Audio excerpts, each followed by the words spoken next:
महाभारत विद्या जी का महान ग्रंथ है। उसमें भीष्म पर्व है। गीता उसी में से है, ली गई है। और उसके गीता में 700 श्लोक हैं, 18 अध्याय है। और गीता अध्यात्म का और व्यवहार का विश्व का सर्वश्रेष्ठ ग्रंथ है।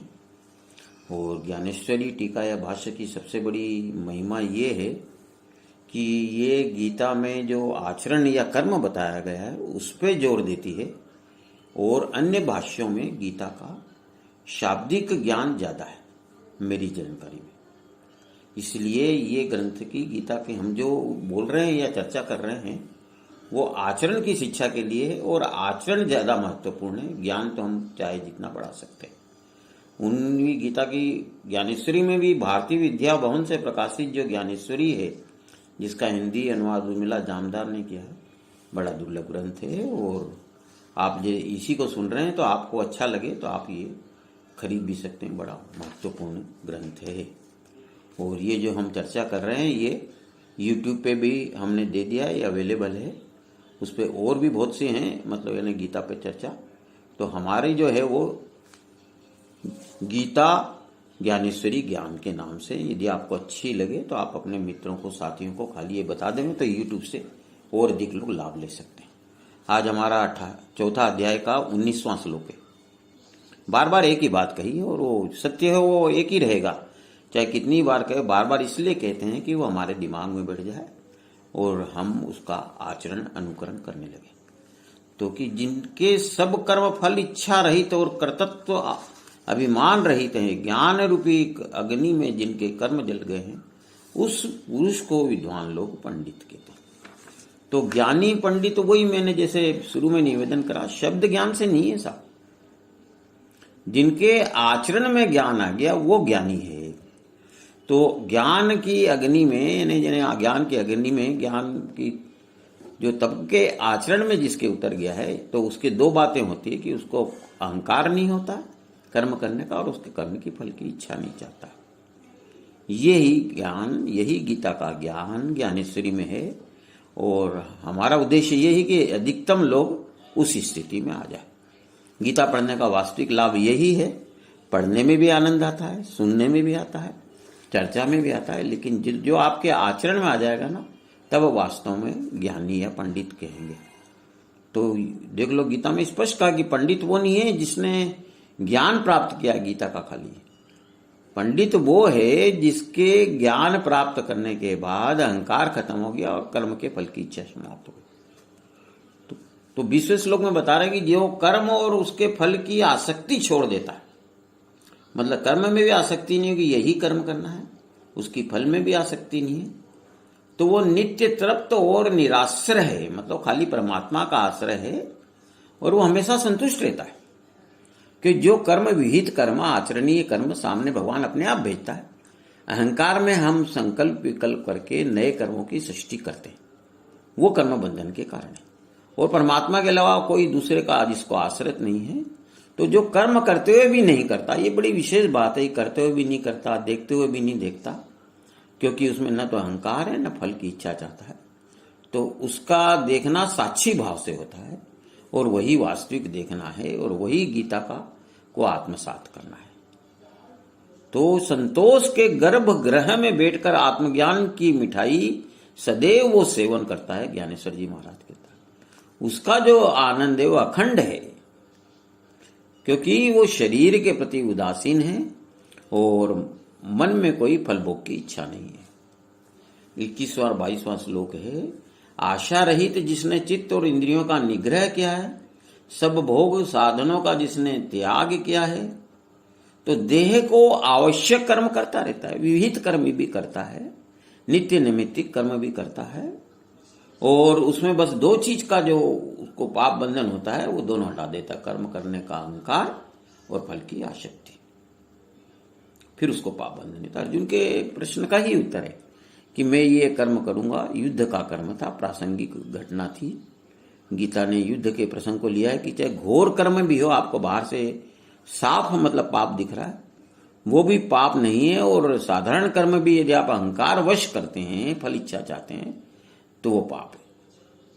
तो इसकी भूमिका गीता की बड़ी जबरदस्त है कि युद्ध सरी का कर्म जो फर्स्ट दृष्टया पहली दृष्टि में ऐसा लगता है कि बड़ा घोर पाप है, बहुत कठिन काम है, मनुष्यता का नाश हो रहा है, लेकिन आवश्यक है सृष्टि के विकास के लिए, आगे बढ़ने के लिए। अधर्म का जब प्रसार प्रचार बढ़ गया है तो भगवान की लीला है, योजना रहती है, वो आवश्यक हो जाता है। तो वो मतलब वैसी में एक समता की स्थिति आती है, उसी को जीवन में पाना वो ज्ञानी की स्थिति हो जाती है कि जो मिल रहा है भगवान की ओर से विधान से उसमें संतुष्ट है, फल की इच्छा नहीं है इन्हें, मतलब फल नहीं मिला, फल बिल्कुल मिलता है, और वो फल जो मिलता है वो बहुत आनंद प्रदायक रहता है, इस जन्म में भी कल्याणकारी और अगले जन्म में भी, मतलब आपकी हर योनि में वो उत्थान करते जाता है, अध्यात्म ज्ञान आपको आत्मसात हो जाता है। तो वो जो लाभ होता है उसमें संतुष्ट है, और वो मतलब द्वंद्व से बिल्कुल रहित है, सब परमात्मा है, ये ज्ञान हो जाना, यही गीता का प्रथम और आखिरी ज्ञान है। तो शीत दुख है और कोई भी द्वंद्व है, मान अपमान लाभ हानि, उसको किसी के पास ही मत्सर नहीं है, कोई घटना के प्रति, कोई विचार के प्रति, कोई व्यक्ति के प्रति, वस्तु के प्रति। किस समय परमात्मा देखता है तो परमात्मा से कैसे मत्सर करेगा। और कर्म सफल हो असफल हो वो उसका है ही नहीं। हम गवर्नमेंट में काम करते हैं तो गवर्नमेंट के यदि नियमों के अंतर्गत काम करते हैं तो उस फल में सफल हो असफल हो हमारी जिम्मेदारी नहीं, बस हमें तो नियम के अंतर्गत काम करते जाना है। पॉलिसी बनाने वाली गवर्नमेंट होती है। तो परमात्मा के विधान में जो संतुष्ट रहता है फल निश्चित मिलता है, और जो फल मिलता है वो आपकी कल्पनातीत है। तो बस सफलता असफलता कुछ आपके नहीं है, कोई द्वंद्व नहीं। मतलब शांति का कारण क्या द्वंद्व है कि ये अच्छा है या बुरा है, कोई ईर्ष्या नहीं है। जब सब भगवान ईर्ष्या है ही नहीं तो आप सोच लो स्वाभाविक अटल शांति, शाश्वत शांति मिलती है। ज्ञानेश्वर जी की भाषा में वो अधिक बढ़ने वाले प्रेम भाव से महासुख की मधुरता का नित्य आस्वाद लेता है, अहंकार सहित आशा को निछावर कर देता है। जो मिला उसी में प्रसन्न रहता है। उस जिसकी ये भावना हो जाती है, जिसके ये आचरण में आ जाए ऐसा, वो हमेशा प्रसन्न रहता है, उसकी प्रसन्नता भंगी नहीं होती, शाश्वत प्रसन्नता है। अपना पराया का भेद ही नहीं उसकी दृष्टि में, जो दिखता है उसको आत्मा दिखता है। देखो गीता हमको जैसे शरीर जो कुल बनता है उसमें दो भाग है, शरीर और आत्मा। आत्मा मुख्य प्रधान है, तो हमको अपने को आत्मा तत्व के रूप में जानना है, पाना है, अनुभव करना है, बस वही गीता का उद्देश्य है। तो वो अपने को आत्मस्वरूप समझता, शरीर नहीं समझता। तो वो जो जहां जाता है, जो बोलता है, जो करता है, वो ईश्वर का कार्य हो जाता है। सब जगह उसे आत्मा तत्व, ईश्वर तत्व दिखाई देता है। सारा विश्व उसको अपना ही स्वरूप, क्योंकि वो आत्मस्वरूप होता है, अपना ही स्वरूप दिखाई देता है। उसको कर्म का बंधन नहीं होता है। और द्वैत से ही सारे ईर्ष्या, मत्सर और राग द्वेष और दुर्भावना पैदा होती है। गीता हमारे द्वैत को खत्म करना चाहती है, और जब तक द्वैत है आपको कर्म का बंधन होगा, आप शांति नहीं रहेंगे, कर्म करते हुए भी बंधन में रहेंगे। तो वो सगुण साकार दिखता है, हमारे शरीर का ही दिखता है वो ज्ञानी पुरुष, लेकिन वो ईश्वर तत्व, आत्म तत्व हो चुका है। तो 23वें श्लोक में कहते हैं भगवान की जिसकी कर्मफल की आसक्ति नष्ट हो गई, जो कर्तृत्व भोक्तृत्व के अहंकार से मुक्त है, अपरोक्ष ब्रह्म ज्ञान में जिसका चित्त लीन है, कर्म को जो यज्ञ समझकर आचरण करता है, उसका कर्म फल सहित नष्ट होता है। पिछले 3-4 श्लोक से बराबर भगवान यही बता रहे हैं कि मतलब कर्म का फल क्यों ना भोगना पड़े, कैसे नहीं भोगना पड़ेगा। कई उपदेश में खाली बोल देते हैं ऐसा करो, पर उसका तरीका नहीं बताते। यहाँ उपदेश में, गीता में उसका समाधान भी बताया है कि कर्म के बंधन से बचने के लिए पलायन कोई समाधान नहीं है। जैसा कि कई लोग समाधान के लिए पलायन कर जाते हैं, वो इसको साधन नहीं मानते हैं। वो कहते हैं कि कर्म में अहंकार छोड़ना है, कर्ता भोक्ता की विचारधारा को नष्ट करना, आसक्ति नहीं रखना बस। तो हर कर्म यज्ञ है। आत्म तत्व बनकर या सबके हित के लिए जो कर्म करता वो यज्ञ है। गीता में बड़ी सुंदर यज्ञ की परिभाषा है, और उसका फल कर्म सहित नष्ट होता है। लेकिन ईश्वर फिर भी उसको जो फल देता है जो कल्पना नहीं कर सकते आप, ये उनका कहना है, क्योंकि वो ईश्वर तत्व बन जाता है, ईश्वर में एकाकार हो जाता है।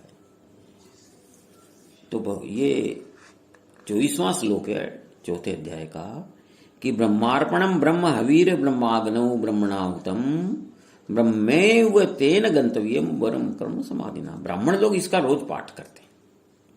इसमें यही भावना है कि सब कुछ परमात्मा है, जो गीता का मूल तत्व है, और यही मूल ज्ञान है जिसको आत्मसात करना है। श्लोक याद करना बहुत अच्छा है, श्लोक को पढ़ना भी बहुत अच्छा है। गीता में ज्ञान का मतलब ये होता है जो आपके आचरण में उतर गया, और वही सच्चा ज्ञान है जो आचरण में आ जाए। तो ये ज्ञान हो जाए कि सब कुछ परमात्मा है, जड़ चेतन, वही श्लोक की भाषा है और इसकी ध्वनि है। और इसमें श्लोक में एक तरह से पूरा का गीता का निहितार्थ आ गया है।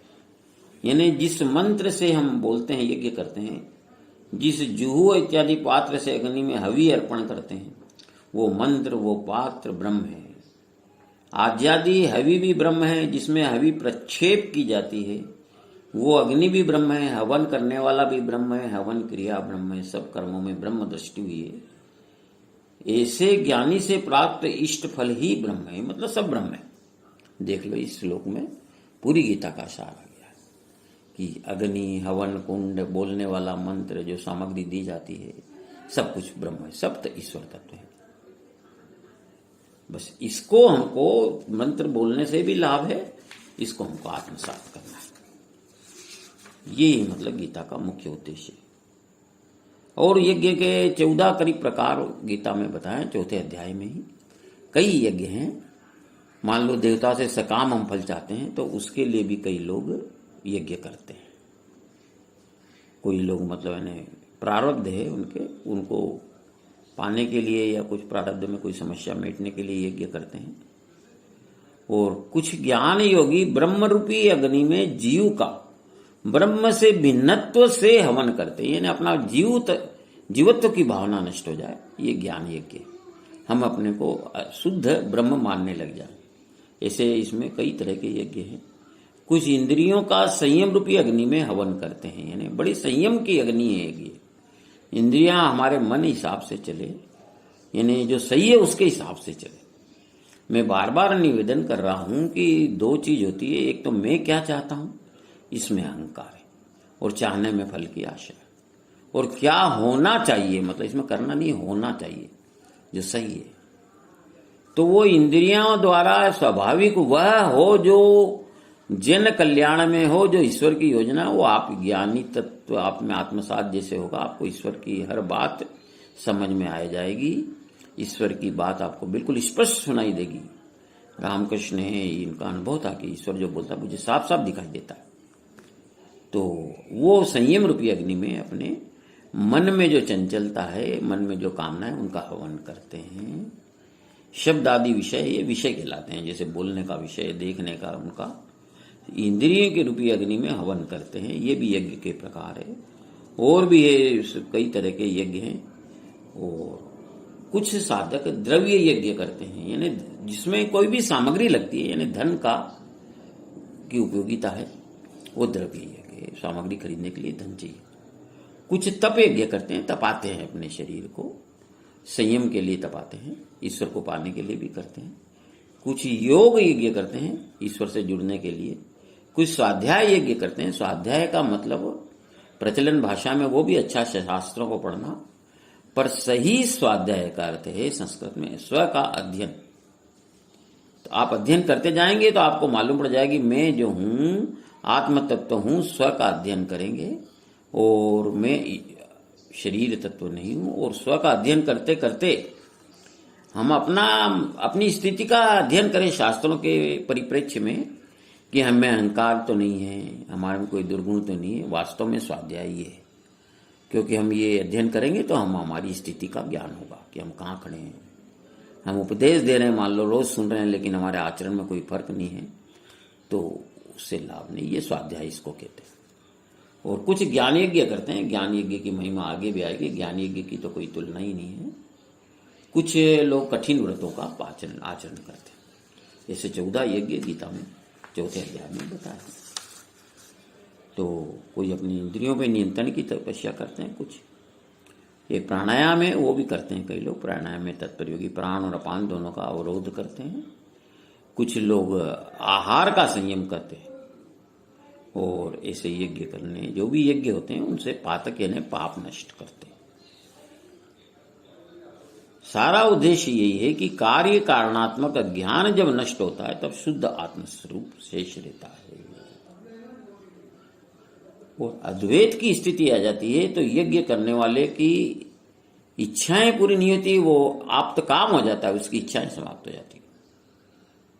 किसी ने पूछा था, शरणानंद जी महाराज वे बहुत बड़े संत ज्ञान चक्षु थे, उनके खुल गए थे आंखों से, उनकी आंखों की दृष्टि चली गई थी। तो उनसे पूछा था कि क्या भगवान भक्त की इच्छा पूरी करते हैं? तो उनका इच्छा पूरी तो वो भगवान अपने पिताजी की भी नहीं करते हैं। जैसे दशरथ महाराज की इच्छा थी कि राम जी वन में नहीं जाए, वो तो उनको इच्छाहीन करते हैं कि उनमें मन में कोई कामना ही नहीं आए, जिसका दूसरे अध्याय में समाधि की स्थिति में था कि मन में कोई इच्छा ही नहीं है और सदैव प्रसन्न रहता है, तो भगवान इच्छाओं का त्याग, तो उसकी सब इच्छाएं अपने आप ही खत्म हो जाती है। द्वैत तो होता ना स्थिति, तो जो है वो सही है, तो कोई उसको परिवर्तन की स्थिति की जरूरत ही नहीं है। जब भेद होगा तो ये होना चाहिए, ये नहीं होना चाहिए, खत्म। अद्वैत यज्ञ है, ये बहुत बड़ा यज्ञ है, आखिरी यज्ञ है, तो सब खत्म होता है, यज्ञ भी करने की फिर आवश्यकता नहीं। तो द्वैत ही मतलब है नहीं, ये अहंकार ही पाप है। अहंकार छोड़कर, द्वैत छोड़कर जो हम करते हैं वो पुण्य। देवताओं को प्रसन्न करने के लिए हैं तो यज्ञ करते हैं हम, तो ज्ञान रूपी अमृत प्राप्त होता है और उसका जो सेवन करते हैं तो अनादि ब्रह्म स्वरूप जो है वो हमको मिलता है। और जो यज्ञ नहीं करता, भगवान के नहीं, यज्ञ मतलब जो है संसार के कल्याण के लिए जो भी किया जाता है निष्काम भावना से, वो यज्ञ है। मनुष्य जन्म पाने पर यदि कोई, यज्ञ की बहुत सुंदर परिभाषा है गीता में, वो हर एक पे लागू हुई, दान पर भी यज्ञ, दान तप पे भी, कि निष्काम भाव से जो कार्य समाज रूपी देवता के लिए किया जाता है भगवान उससे प्रसन्न होते हैं और वो हर कार्य यज्ञ हो जाता है। जो यज्ञ नहीं करता उसको यहां भी सुख नहीं मिलता, परलोक में सुख को सवाल ही पैदा नहीं होता।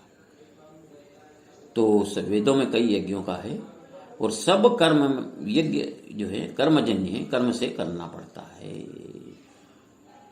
लेकिन 33वें श्लोक में भगवान अपना मंतव्य इतने यज्ञों के प्रकार बता के स्पष्ट शब्दों में कह रहे हैं कि द्रव्य यानी कोई भी सामग्री आदि से किए जाने वाले यज्ञ से ज्ञान यज्ञ श्रेष्ठ है। सब कर्म ज्ञान में ही समाप्त होते हैं, ये बहुत बड़ी भगवान की घोषणा है। सर्वम कर्माखिलम पार्थ ज्ञाने परिसमाप्यते। ज्ञान हो जाए सब ईश्वर तत्व, ईश्वर ही करता, ईश्वर ही कर रहा है, ईश्वर के द्वारा हो रहा है, तो कर्म रहा ही कहां।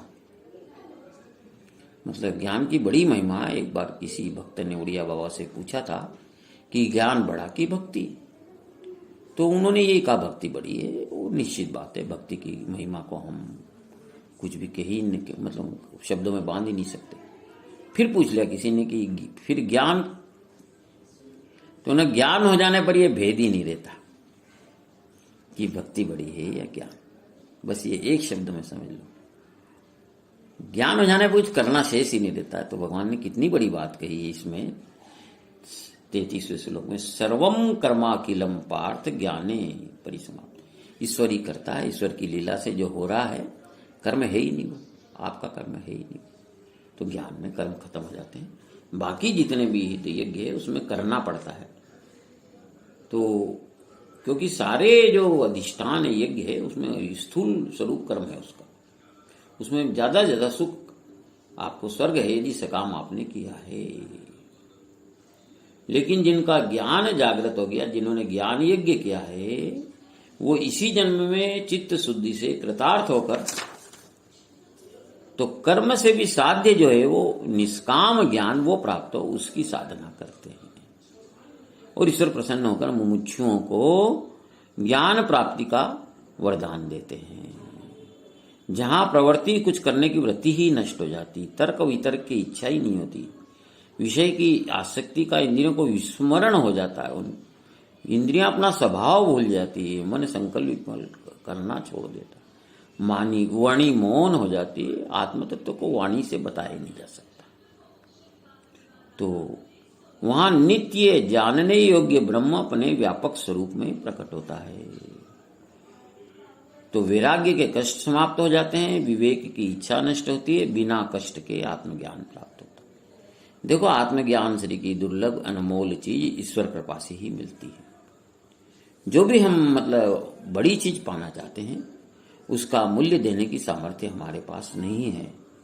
यानी अध्यात्म ज्ञान या इस ज्ञान की प्राप्ति के लिए यदि आपके प्रयास हैं, तो यदि वो 1 रुपये के बराबर हैं, तो ज्ञान से की अनमोल चीज तो उससे करोड़ों करोड़ों करोड़ों करोड़ों गुना अनमोल है। इसलिए उसमें ईश्वर की कृपा ही विशेष है और वो कृपा साध्य ही है आत्मज्ञान। तो उसकी भी विधि उन्होंने बताया। दोनों आंतरिक कैसे, बाहरी मतलब क्या साधन है, आंतरिक साधन क्या, सारे भगवान ने बताएं। ज्ञान की महिमा क्या है, आगे के 4-5 श्लोक बड़े महत्वपूर्ण है। 34वां श्लोक है कि वह ज्ञान, आत्मज्ञान का, गुरु चरणों में पास बैठकर सेवा करने से, आत्मा के संबंध में प्रश्न करने से या साधना के द्वारा प्राप्त होता। तो पहले तो गुरु वो जिसको ये आत्मज्ञान हो चुका है। आपका जो दिया है वही जला सकता है, जिसका दिया ज्ञान का जला हुआ वो आपके अंदर ज्ञान की दिया ज्योति जला सकता है। उसकी सेवा करनी पड़ती है। और सेवा का सबसे बढ़िया स्वरूप खाली हाथ पैर से सेवा नहीं है। आज्ञा समन सुसाहिब सेवा, हमारे गोस्वामी तुलसीदास जी ने लिखा है रामचरितमानस में। इन्हें गुरु जो कहते हैं उनके अनुसार चलना। गुरु सेवा, गुरु भक्ति सबसे बड़ी है कि गुरु ने जो मार्ग बताया है, जो उपदेश दिया, उसके हिसाब से हम आचरण करें और दूसरों को भी उसके लिए प्रेरित करें। फिर वो उनकी सेवा करना मतलब उनकी आज्ञा मानेंगे, फिर अपन अधिकारी बनते हैं। उनसे आत्मा के संबंध में जिज्ञासा करें, प्रश्न करें और वो जो कहे वो साधना करें। तब वो तुमको ज्ञान का उपदेश लायक विद्यार्थी बने हैं कि नहीं आप, तब वो पात्र समझ के ज्ञान का उपदेश देते। जैसे बीए के बिना आप एमए में बैठ नहीं सकते, आत्मज्ञान का विद्यार्थी हर आदमी शिष्य बन नहीं सकता। तो ज्ञान संपन्न संतों की सेवा करने की आवश्यकता है। जो ज्ञान का महल है, ज्ञानेश्वर जी कह रहे, वहां प्रवेश करने की दहली सेवा होती है। अहंकार छोड़कर सब तरह की सेवा करनी चाहिए। सेवा में ये भेद नहीं करना चाहिए कि मैं बड़ा हूं या हूं। अहंकार तो है तो आप सेवा कर ही नहीं सकते, फिर आप अपने अहंकार की सेवा कराएं। सेवा से प्रश्न वो जब प्रसन्न होंगे तब उनसे आत्मज्ञान के इस विषय में प्रश्न पूछने पे आपकी अधिकारिता आती है। और फिर वो जो ज्ञान बताए से उससे फलश्रुति क्या होगी, आपके अंतःकरण से अहंकार खत्म हो जाएगा, यानी संकल्प रहित हो जाएगा। यह ज्ञान प्राप्त होने पर पुनः मोह नहीं होता। गीता की पूरी समाप्ति पे यही फलश्रुति भाई। अर्जुन को मोह अज्ञान हुआ था। गीता सुनने के बाद भगवान गुरु सरी के ज्ञानी गुरु थे, तो उन्होंने जो उपदेश दिया तो अर्जुन क्या बोला अंत में, नष्टो मोह और करिष्ये वचनम, तो अज्ञान नष्ट हो जाता है। तो ये ज्ञान होगा तो मोह नहीं होगा दोबारा कभी भी। और फिर तो अभेद होगा। ये गीता का जो ज्ञान है मतलब बस एक ही ज्ञान है, और वेदांत में भी यही है, और ये संसार का सर्वश्रेष्ठ ज्ञान है कि तुम प्राणी मात्र अपने में देखोगे और मेरे में मतलब भगवान में अभेद भावना से सब कुछ वही है। जब सब वही है तो कामना कहां रही कि ये गलत है ये सही है, भेद दृष्टि कहां रही। निर्भय और निशंक हो जाओगे आप उस उपदेश वाणी के प्रकाश में, ब्रह्म योग्यता प्राप्त होगी, आप ब्रह्म सदृश हो जाएंगे और सारे प्राणी मात्र को मेरे स्वरूप में देखोगे। ये गुरु कृपा से होता है। गुरु कृपा से अद्वैत नष्ट होता है, यानी मोह रूपी अंधकार नष्ट होगा। और ज्ञान की कितनी महिमा है, 36वें श्लोक में भगवान बतला रहे हैं कि यदि तुम पापियों में सबसे बड़े पापी हो तब भी ज्ञान रूपी नौका से तर जाओगे। यानी इस जन्म के और पहले भी जितने भी आपके द्वारा पाप हुए हैं, ये ज्ञान होते से ही आप अलग रहते ही नहीं, ईश्वर तत्व आत्मा तत्व हो जाते हो। नदी गंगा के पहले यदि उसमें कुछ गंदगी भी है, कोई नाले भी मिले हैं, तो वो जब समुद्र में मिल जाती है तो समुद्र हो जाती है, गंगा का निशान नहीं रहता। उसी तरह से जब आपको ये ज्ञान हो जाता है तो आप अभेद ईश्वर तत्व आत्म तत्व हो जाते हो, तो पाप भुगतने को कोई शेष ही नहीं रहा, गंगा खत्म। ये गारंटी भगवान कर रहे हैं, जो बहुत बड़ा आश्वासन है 36वें श्लोक में कि यदि तुम पाप का आगर हो, भ्रांति का सागर हो, विकारों के मोह के पहाड़ हो, यह ज्ञान शक्ति सीमा रहित है, उसके सम्मुख यह दोष बड़े क्षुद्र प्रतीत होते हैं। ऐसा ज्ञान में महान सामर्थ्य है। ये विश्व तो खाली आभास है। उस निराकार ब्रह्म की एक छोटी सी किरण शलाका है भी मिल जाए ज्ञान, तो आत्मज्ञान होने पर ब्रह्म का संपूर्ण निराश हो जाता है। ऐसा ही आत्मज्ञान श्रेष्ठ है। मन के संकल्प विकल्प धुल जाते हैं। ये मेल है, इसकी कोई तुलना नहीं हो सकती। जिस प्रकार उदाहरण दे रहे हैं 37 श्लोक में, प्रज्वलित जलती ही अग्नि ईंधन को नष्ट कर देती, ईंधन को बिल्कुल जलाकर राख कर देती। ज्ञान रूपी अग्नि सर्व कर्म को भस्म कर देती है। यथई धांसी समिधौ अग्नि ही भस्मसात कुरुते अर्जुन, ज्ञानाग्नि ही सर्व कर्माणि भस्मात कुरुते तथा। ज्ञान रूपी अग्नि में सब जल जाते हैं, कर्म का शेष ही नहीं रहता।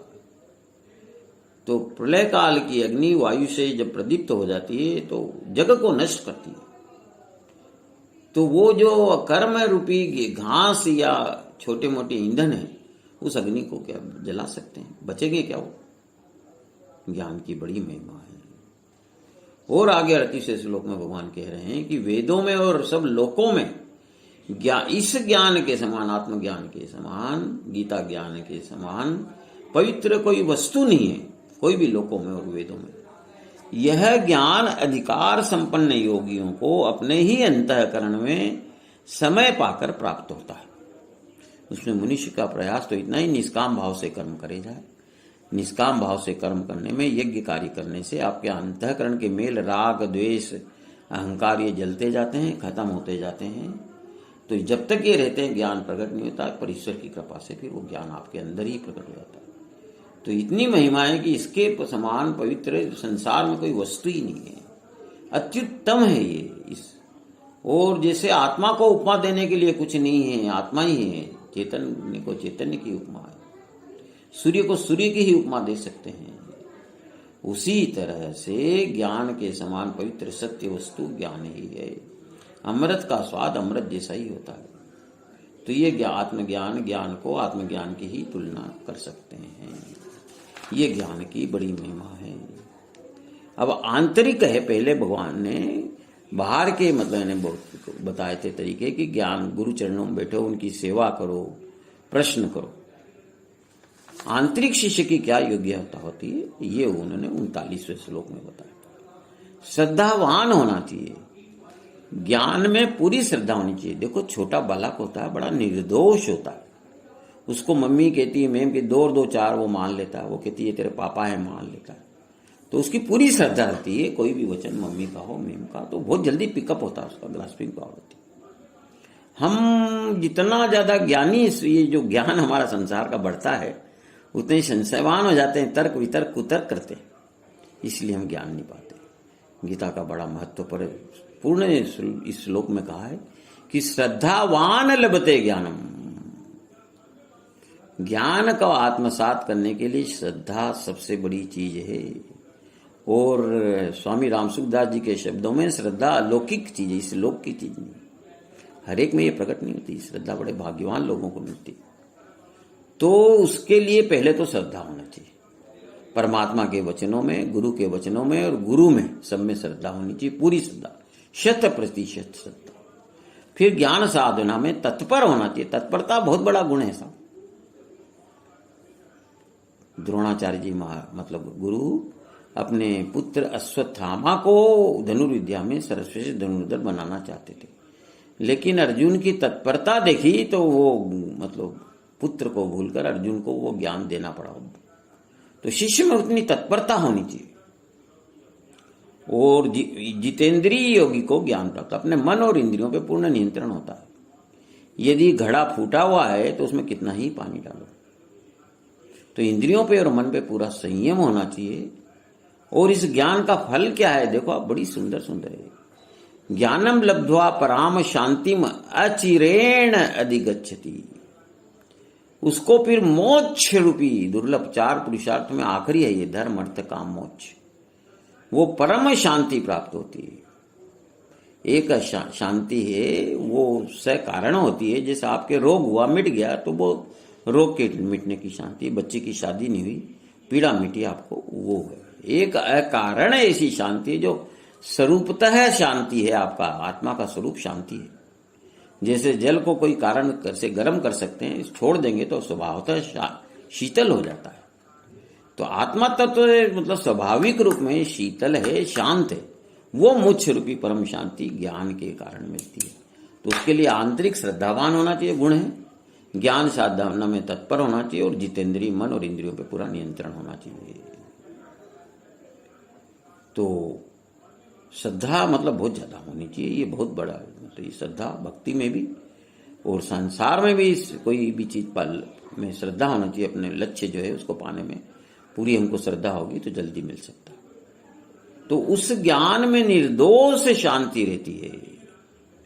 वो ज्ञान जब हृदय में प्रविष्ट होता है तो शांति अंकुरित होती है। आत्मज्ञान विपुल प्रमाण में विस्तारित तो बढ़ता जाता है।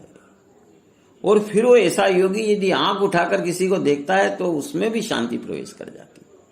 उसके चलने फिरने, बैठने, उठने, फिरने सब में एक अपार शांति का दर्शन होता है। उसको अपना पराया दिखता ही नहीं। आप यानी संक्षेप में समझो, सब जगह उसको ईश्वर तत्व दिखता है। जो ईश्वर के दर्शन आंख खोलकर, आंख मीच कर सर्वत्र करता है, उसको वो शांति मिलती है। तो ये ऐसा ये ज्ञान बीज का निरंतर अपरंपार विस्तार है। इसके विपरीत अज्ञानी, अश्रद्धावान, जिसको ज्ञान नहीं है, श्रद्धा नहीं है, वो श्रद्धा का विपरीत संशयी पुरुष नष्ट होता है। जिसको शंका बहुत है ना, उसको कुछ भी नहीं मिलता ज्ञान के रूप में। तर्क वितर्क करता रहता है। कोई बात कह रहे हैं, दूसरी कोई किताब पढ़ी या सुनी हुई वो बात से उसको मिलाता रहता है, तो ज्ञान कहां से सुपाच्य होगा उसको। तो जो शंकालु पुरुष होता है ना, वो मन में बड़े उसके विचार चलते रहते हैं और वो सारे निगेटिव रहते हैं।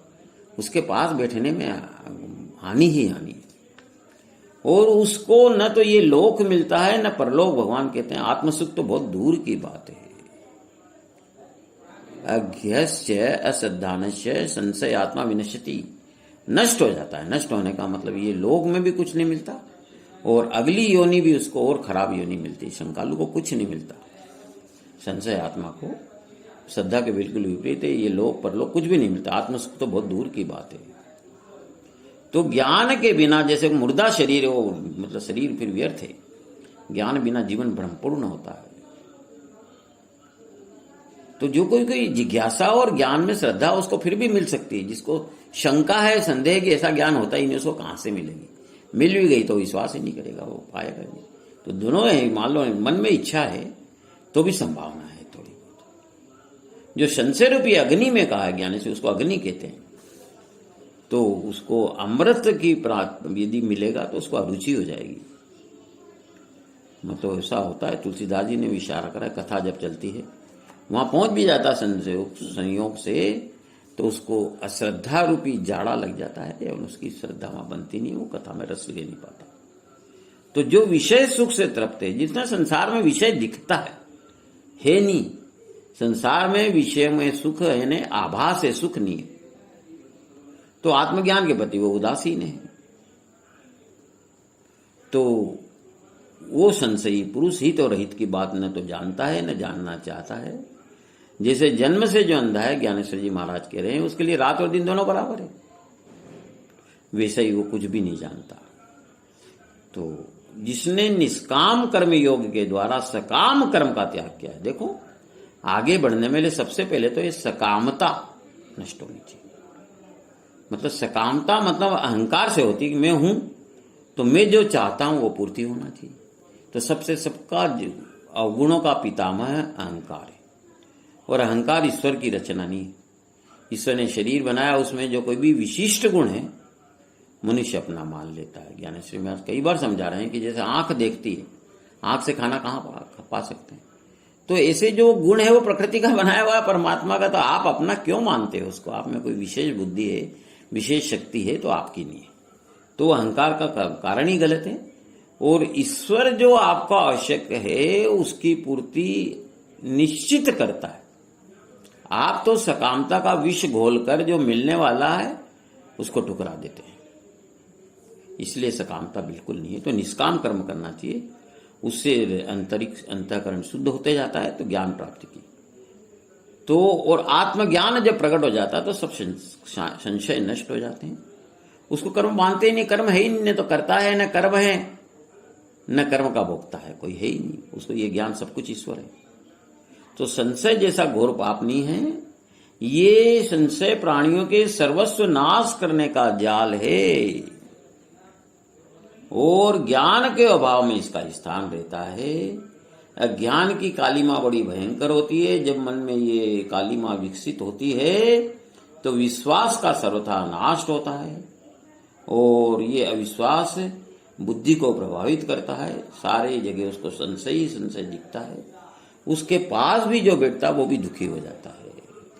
उसका तो मन चले तो उसको लगता है कि जैसे कोरोना फैल रहा है तो सारा जगत खत्म हो जाएगा, आकाश टूट पड़ेगा, कुछ भी सोच सकता हो। तो ये आज का आखिरी श्लोक है अध्याय 4 का भी, कि अज्ञान से उत्पन्न और हृदय में निवास करने वाले इस संशय को ज्ञान रूपी खड्ग से नष्ट करके निष्कामता से युद्ध करो। आदेश दे रहे भगवान। देखो अज्ञान ज्ञान से ही नष्ट होगा। और अर्जुन को जब ज्ञान हुआ तब उसने कहा मेरा मोह नष्ट हुआ। इसलिए गीता को ज्ञान प्रधान ग्रंथ माना है ज्ञानेश्वर जी महाराज ने, हमारे पूजनीय ज्ञानेश्वर जी महाराज ने।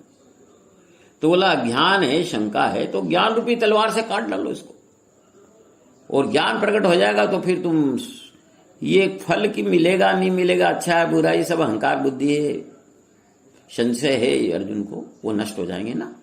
फिर युद्ध करो, आदेश दे रहे हैं भगवान।